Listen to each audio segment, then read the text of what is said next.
할렐루야. 오늘도 새벽을 깨운 우리 가운데 주님의 은혜와 평강 넘치기를 간절히 소망합니다. 우리 찬송가 470장, 찬송가 470장 나의 몸이 상하여 함께 찬양합니다.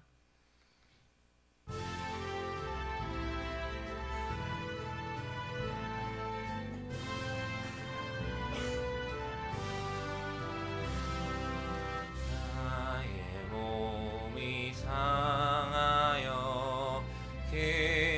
기성정 쌓이고 나의 죄가 무거워 아픔 속에 빠졌네. 못 박히신 그 손으로 나의 죄를 씻으소서. 못 박히신 그 손으로 나의 병을 고치소서. 연약한 내 영혼이 어려움에 처하여 깊은 곳에 빠져서 헤어날 줄 모르네.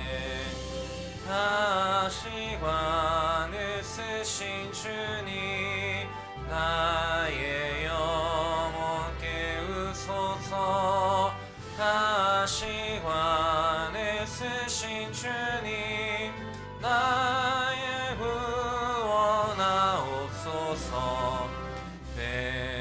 괴로움의 골짜기 헤매이면 니 내 몸 갈 길 몰라 헤맬 때 들려오는 주음성. 너의 병을 고쳐주마. 주님 말씀하시었네.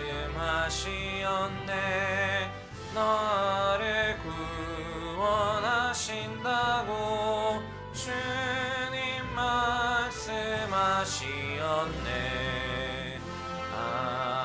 아멘. 전능하신 하나님, 주님의 은혜에 감사합니다. 오늘도 우리에게 귀한 날, 복된 날 허락하여 주시고 주님을 의지하며 이 시간 주 앞에 나아가게 하시니 감사합니다. 하나님, 하나님만을 의지하며 나아가는 믿음의 시간 되게 하여 주시고 오늘도 우리에게 말씀하시는 그 말씀대로 살아내는 은혜의 시간 되게 하여 주시옵소서. 치료하시고 또 깨끗게 하시는 그 주님의 음성과 그 뜻 가운데 온전히 살아내는 우리 백성들 되게 하여 주시고 우리가 어디에서 무엇을 하든지 주님의 그 말씀대로 살아내는 순종의 길 또한 허락하여 주시옵소서. 오늘 허락하신 이 말씀 우리가 든든히 붙잡고 나아가길 소망하오니 함께하여 주시옵소서. 감사합니다. 거룩하신 예수님의 이름으로 기도합니다. 아멘. 함께 우리 암송하도록 하겠습니다. 새로운 삶 중심 되신 그리스도. 갈라디아서 2장 20절 말씀. 내가 그리스도와 함께 십자가에 못 박혔나니 그런즉 이제는 내가 산 것이 아니요 오직 내 안에 그리스도께서 사신 것이라. 이제 내가 육체 가운데 사는 것은 나를 사랑하사 나를 위하여 자기 자신을 버리신 하나님의 아들을 믿는 믿음 안에서 사는 것이라. 갈라디아서 2장 20절 말씀. 아멘. 우리 하나님 말씀 보겠습니다. 요한복음 5장 1절에서 15절까지 말씀입니다. 요한복음 5장 1절에서 15절까지 말씀 우리 한 절씩 교독하겠습니다. 그 후에 유대인의 명절이 되어 예수께서 예루살렘에 올라가시니라. 예루살렘에 있는 양문 곁에 히브리 말로 베데스다라 하는 못이 있는데 거기 행각 5이 있고 그 안에 많은 병자, 맹인, 다리 저는 사람, 혈기 많은 사람들이 누워 물의 움직임을 기다리니 이는 천사가 가끔 못에 내려와 물을 움직이게 하는데 움직인 후에 먼저 들어가는 자는 어떤 병에 걸렸든지 낫게 됨이노라. 거기 38해 된 병자가 있더라. 예수께서 그 누운 것을 보시고 병이 벌써 오래된 줄 아시고 이르시되 내가 낫고자 하느냐. 병자가 대답하되 주여 물이 움직일 때에 나를 못에 주는 사람이 없어 내가 가는 동안에 다른 사람이 먼저 내려가나이다. 예수께서 이르시되 일어나 내 자리를 들고 걸어가라 하시니 그 사람이 곧 나아서 자리를 들고 걸어가니라. 이날은 안식일이라. 유대인이 병 난 사람에게 이르되 안식일인데 내가 자리를 들고 가는 것이 옳지 아니하니라. 대답하되 나를 낫게 한 그가 자리를 들고 걸어가라 하더라 하니 그들이 묻되 너에게 자리를 들고 걸어가라 한 사람이 누구냐 하되 고침을 받은 사람이 그가 누구인지 알지 못하니 이는 거기 사람이 많음으로 예수께서 이미 피하셨음이라. 그 후에 예수께서 성전에서 그 사람을 만나 이르시되 보라 내가 나았으니 더 심한 것이 생기지 않게 다시는 죄를 범하지 말라 하시니 함께 있습니다. 그 사람이 유대인들에게 가서 자기를 고친 이는 예수라 하니라. 아멘.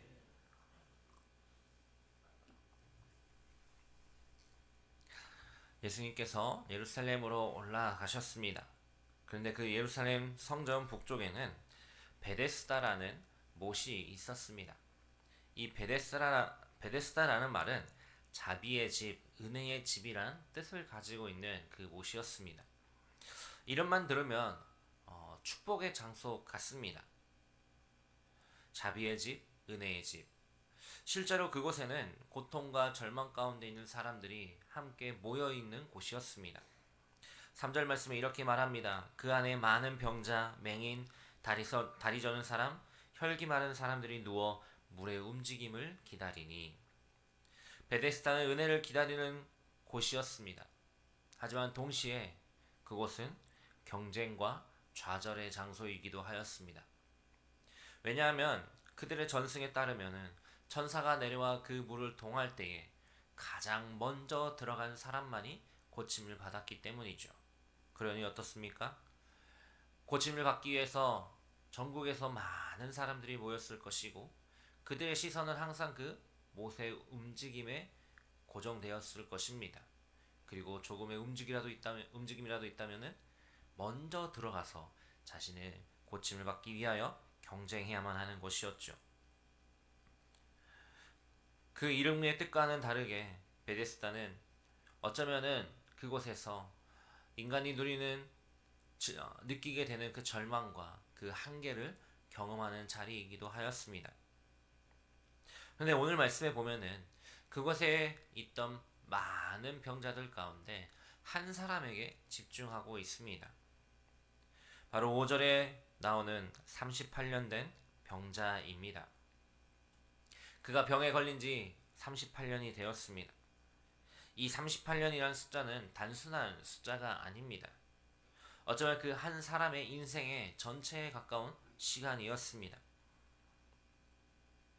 희망이 거의 사라진 시간이었고 이제는 어쩔 수 없구나 하며 체념해야 되는 시간이었을지도 모르겠습니다.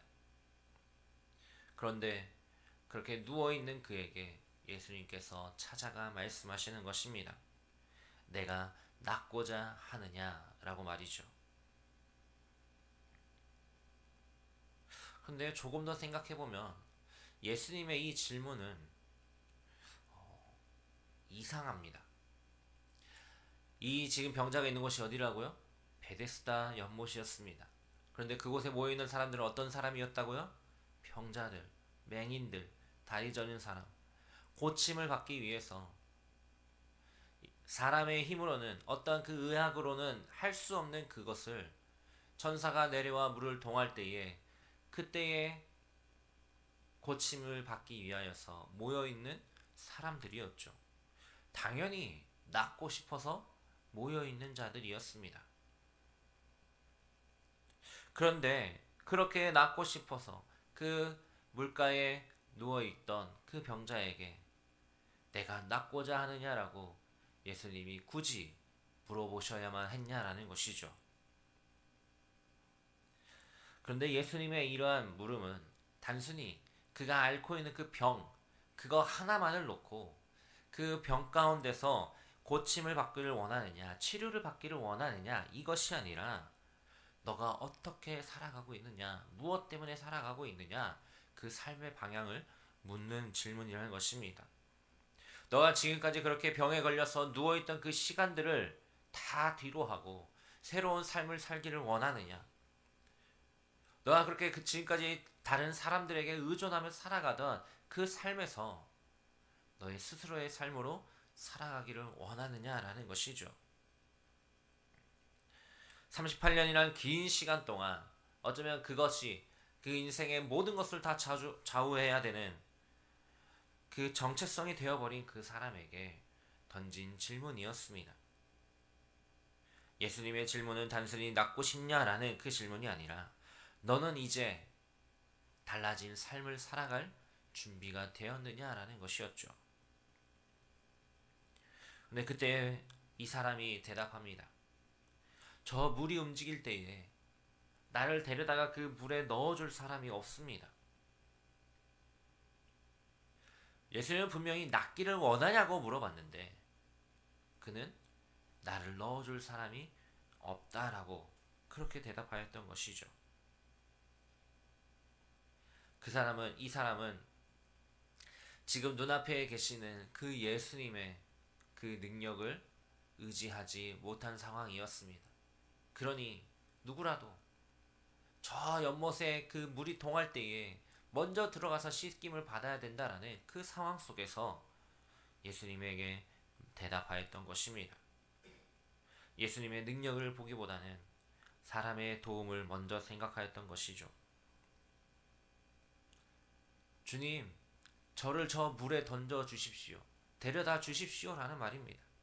문제는 물이 아니라 사람인데 나를 도와줄 사람이 없습니다.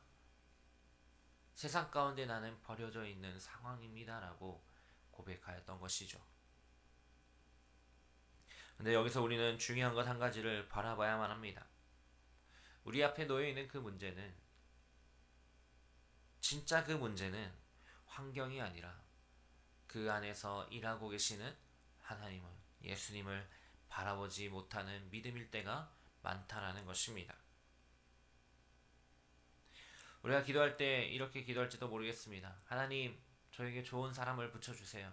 하나님, 제 앞에 놓여있는 저 상황과 형편들 하나님이 바꿔주세요. 하나님, 이번에 저에게 좀 기회 좀 주세요 라고 말이죠.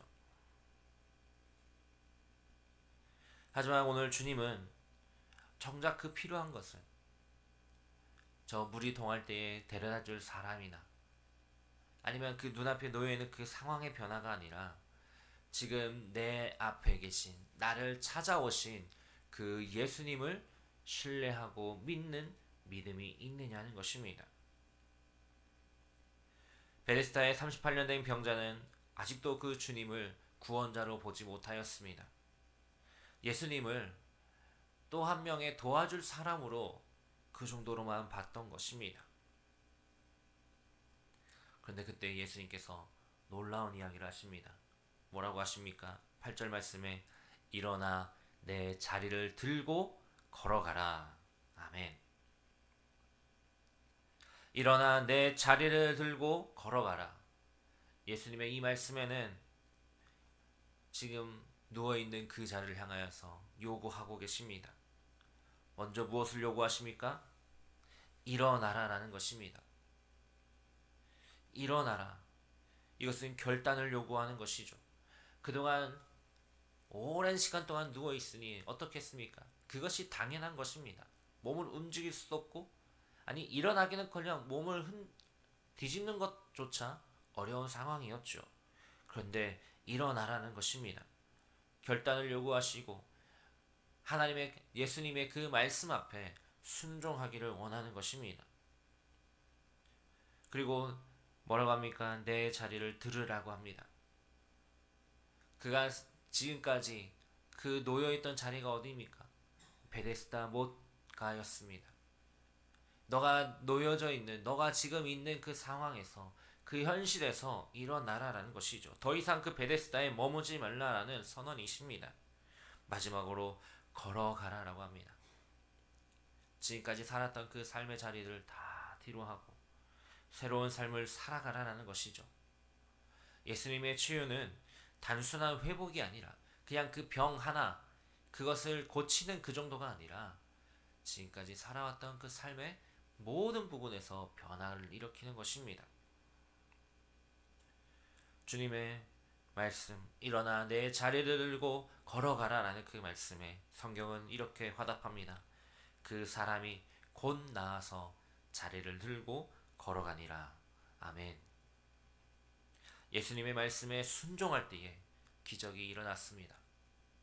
일어나 걸어가라 라는 그 말씀에 이 병자가 아니 지금 이 사람이 무슨 말을 하고 있는 거야.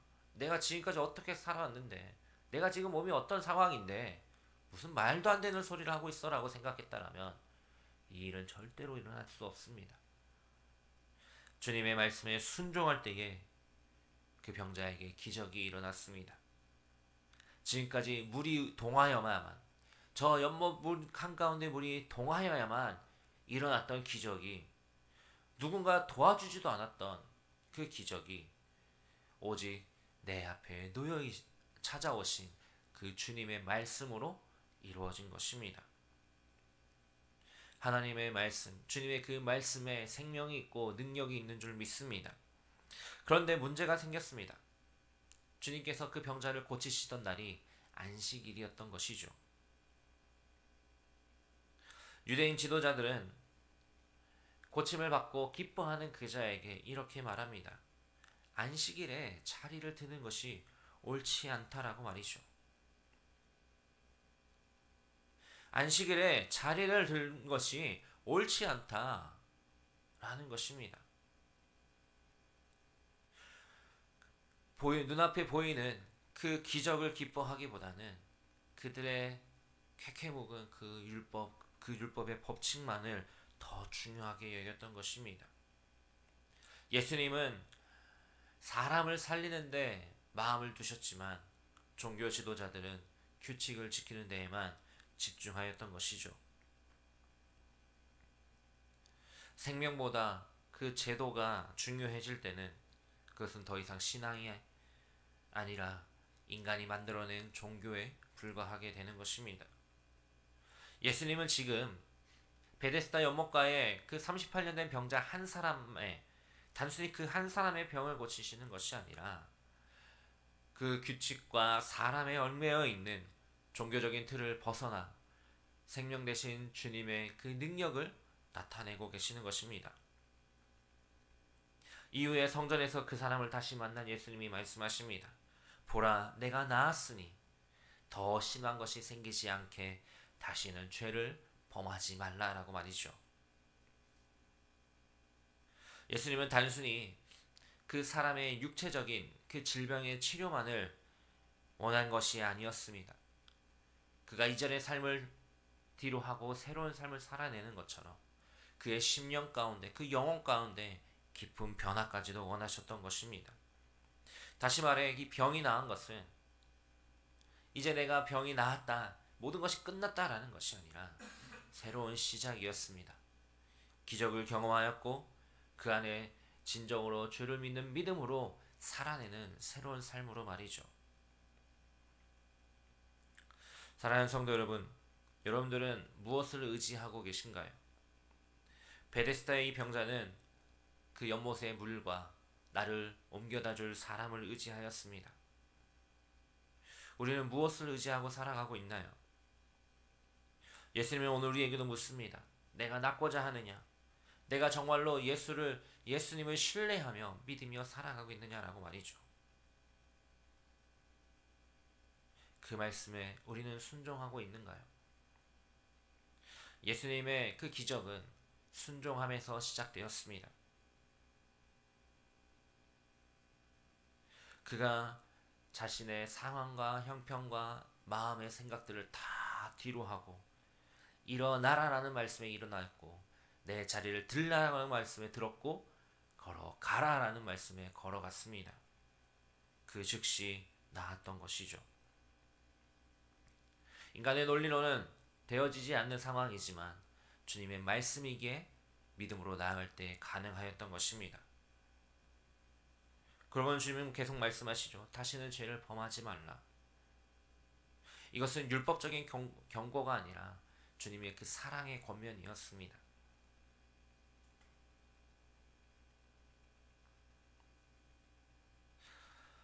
나는 내 몸만 고친 것이 아니라 내 삶 전체를 새롭게 하기를 원한다라는, 너의 삶 전체를 새롭게 주 안에서 살아내기를 원한다라는 주님의 사랑이었던 것이죠. 우리도 주님을 만난 이후에 새로운 삶을 살아가고 있습니다.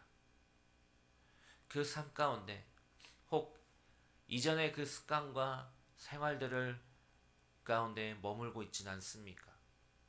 아니면 내가 정말로 새로워진 자처럼 주님의 말씀대로 살아가고 있습니까? 베데스다는 기다림의 자리였습니다.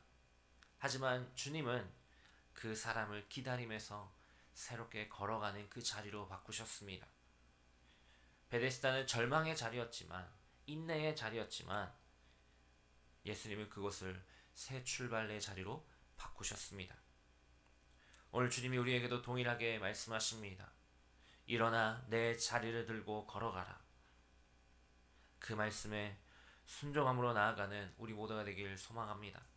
내 힘으로 할 수 없는 그 자리에 찾아오셔서 말씀하시는 그 주의 음성에 귀를 기울이고 내 모든 것을 내려놓고 그 말씀을 힘입어 일어서는, 걸어가는 은혜를 경험하는 우리 모두가 되기를 주님의 이름으로 축복합니다. 아멘. 기도하겠습니다. 오늘 우리에게 주신 말씀 붙잡고 기도하겠습니다. 주님, 주의 말씀 가운데 서기를 원합니다. 주님의 말씀대로 일어나 걸어가기를 원합니다. 주님을 믿는 믿음과 신뢰를 더하여 주시옵소서. 오늘도 주님과 동행함이 기쁨이요 은혜가 되게 하여 주시옵소서. 우리 함께 기도하겠습니다. 공동체 기도 제목 놓고 기도해 주시기 바랍니다. 원로 목사님과 담임 목사님을 위해, 교역자들을 위해, 교회를 위해 기도해 주십시오. 바늘조약과 안산 땅, 나라 민족 북한 땅과 성교지를 위해, 다음 세대를 위해 기도하겠습니다. 아프신 성도님들, 경제적으로 어려운 성도님들, 영적으로 힘든 성도님들을 위해, 또한 우리의 기도 제목 놓고 우리 주의 이름 한번 부르고 합심하여 기도하며 나아가겠습니다. 주여, 하나님, 오늘도 우리에게 은혜 베푸시고 또 우리를 새롭게 하시니 감사합니다. 하나님, 우리 안에 거하시는 주님과 동행하며 믿음으로 나아가기를 원하오니 하나님 함께하여 주시옵소서.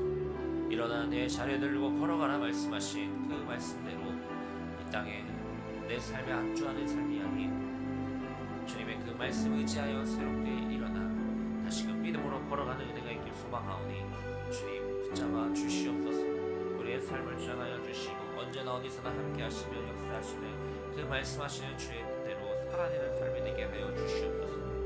하나님을 의지하며 나아가는 그 삶이 되기를 원합니다. 믿음이 되길 소망합니다. 하나님, 오늘도 우리에게 더하여 주시고 여기 발로 잡아주시고 우리의 강건한 심 속에 우리를 주장하여 주시옵소서. 오직 주님만 의지하며 나아가오니